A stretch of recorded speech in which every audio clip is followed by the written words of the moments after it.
Joe Biden did his, I guess you could say, farewell address live yesterday, and it went about exactly as you'd expect, plus a spray tan. The original plan was to get orange and start to siphon off some of the orange vote from Trump, but then Pelosi and Obama decided that wasn't enough and that Joe had to drop out. So despite them, he just got more orange. Now I just love how the serious publications are covering this. Look at this line from Business Insider. And the change seems recent. The president aged 81 was not nearly this orange at the start of his term in 2020. But let's kick this speech off with a pathological lie from Joe Biden. Joe, take it away. We're also securing our border. What? Border crossings are lower today than when the previous administration left office. I feel like when you lie, you gotta spin it a bit more, man. Like, everyday Americans have internet access now, so this just isn't going to work. Here's a graph of migrant encounters on the southern border. This is when Biden took over. Just remember, 2024 is not over yet, and they pretty much have to close the border before the election. Remember in 2019 when Biden said if you elect him, he'll cure cancer?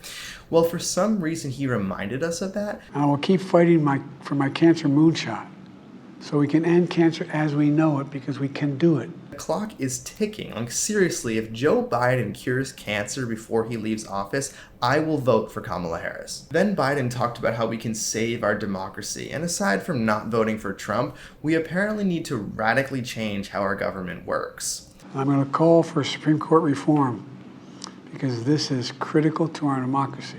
The last time there was a push for Supreme Court reform was FDR in 1937 when he wanted to add 6 new justices because the current bench didn't like some of his New Deal laws. Now, can you imagine how some of this country would react if Donald Trump pushed for, quote, Supreme Court reform? You know, it's funny hearing about our fight for democracy from a guy who dropped out of the race a couple months before the election, handed it off to his vice president. She becomes the nominee without a single vote cast in her name. It's kind of ironic. All right, back to Biden. Oh, you can actually see the teleprompter moving in the reflection. I did not notice that before. I've made it clear that I believe America is at an inflection point. One of those rare moments in history when the decisions we make now will determine our fate of our nation and the world for decades to come. Now, this is the case for all politicians, but I have to bring it up because Biden did.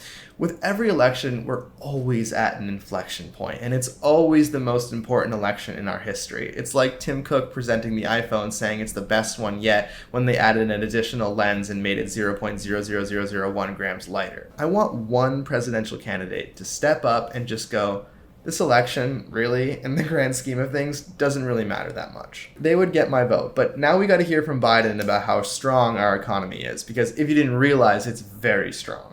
Today we have the strongest economy in the world, creating nearly 16 million new jobs, a record. Wages are up. Inflation continues to come down. Biden, 20 million people lost their job when COVID hit. Saying you created 16 million, it's not a flex. I could have created 16 million jobs while playing video games because all those people just reapplied for work. I also love the part about inflation continuing to come down.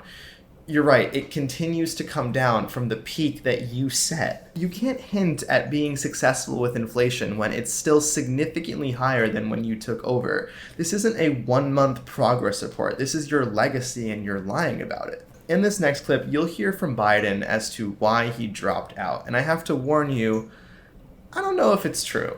You know, in recent weeks, it's become clear to me that I need to unite my party in this critical endeavor. I believe my record as president, my leadership in the world, my vision for America's future, all merited a second term. But nothing can come in the way of saving our democracy. That includes personal ambition. After decoding that, it's pretty clear that Biden wanted to run. He said in order to unite the party, he dropped out.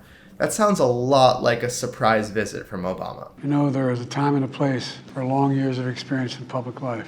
There's also a time and a place for new voices, fresh voices.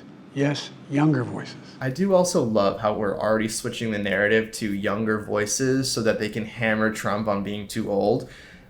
I mean, okay, when we did that, it was totally uncalled for and rude, and cognitively he's all good to go, super sharp. But no, you got to give it to them. This strategy is actually very smart, so kudos. But Biden did get another try at this sentence from the Declaration of Independence. Let's see how it went. We hold these truths to be self-evident. All men and women created by Go, you know the thing. The idea is we hold these truths self-evident that all men and women, we haven't lived up to it completely. And finally, after weeks of rehearsing, that idea is that we hold these truths to be self-evident. We're all created equal.